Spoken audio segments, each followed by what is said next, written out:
আসসালামু আলাইকুম রহমতুল্লাহ। সুপ্রিয় ভিউয়ার্স, কেমন আছেন সবাই? আশা করি ভালো আছেন।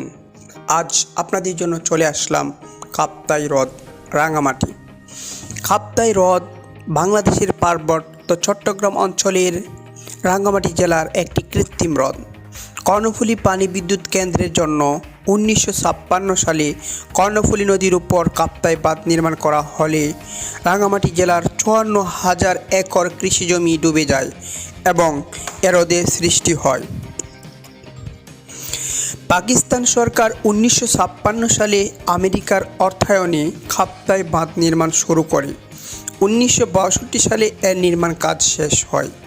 ইন্টারন্যাশনাল ইঞ্জিনিয়ারিং কোম্পানি এবং ইউথা ইন্টারন্যাশনাল ইনকর্পোরেট 670.6 মিটার দীর্ঘ ও 56.7 মিটার উচ্চতার এ বাঁধটি নির্মাণ করে। এ বাঁধের পাশে 16টি জলকপাট সংযুক্ত 745 ফুট দীর্ঘ একটি পানি নির্গমন পথ বা স্পিলওয়ে রাখা হয়েছে। স্পিলওয়ে প্রতি সেকেন্ডে 5,25,000 কিউসেক ফিট পানি নির্গমন করতে পারে। এ প্রকল্পের জন্য তখন প্রায় 25,40,00,000 টাকা বাজেট নির্ধারণ করা হলেও পরে তা 48 কোটি ছাড়িয়ে যায়।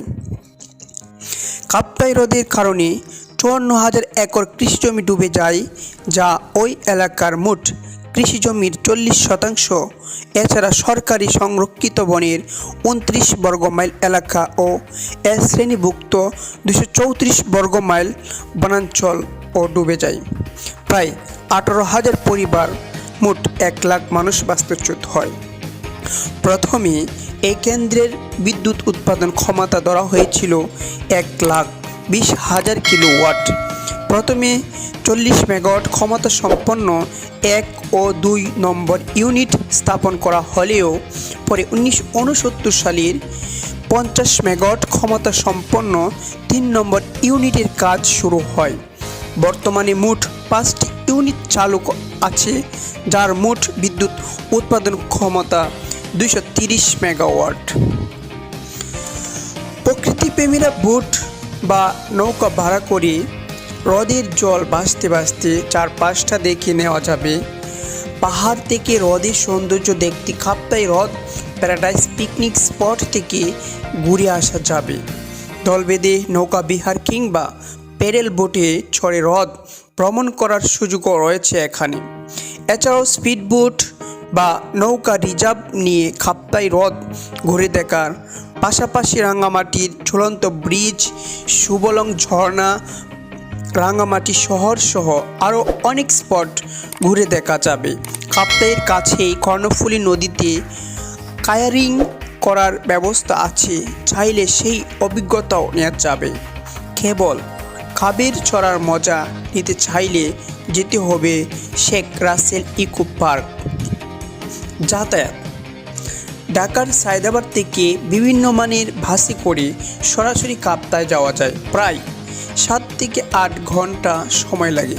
এছাড়াও চট্টগ্রাম থেকেও কাপ্তাই যাওয়া যায়। বাদ্দারহাট বাস স্ট্যান্ড থেকে প্রতি 30 মিনিট অন্তর অন্তর কাপ্তাই উদ্দেশ্যে বাস ছেড়ে যায়। ভাড়া 80 থেকে 120 টাকা।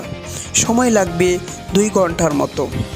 ঢাকা থেকে ট্রেনে চট্টগ্রাম এসে বাদ্দারহাট বাস টার্মিনাল থেকে কাপ্তাই যাওয়া যায়। বান্দরবান থেকে কাপ্তাই যেতে চাইলে রোয়াংছড়ি বাস স্ট্যান্ড থেকে রাঙামাটিগামী বাসে করে গিয়ে বড়ইছড়ি নেমে সিএনজি দিয়ে কাপ্তাই যেতে হবে। রাঙামাটি থেকে সড়কপথে বাসে কিংবা সিএনজি অথবা ট্রলার নৌকায় কাপ্তাই হ্রদ হয়ে কাপ্তাই বাজার যাওয়া যায়। ভিউয়ার্স, তাহলে কাপ্তাই হ্রদের সৌন্দর্য উপভোগ করতে থাকো।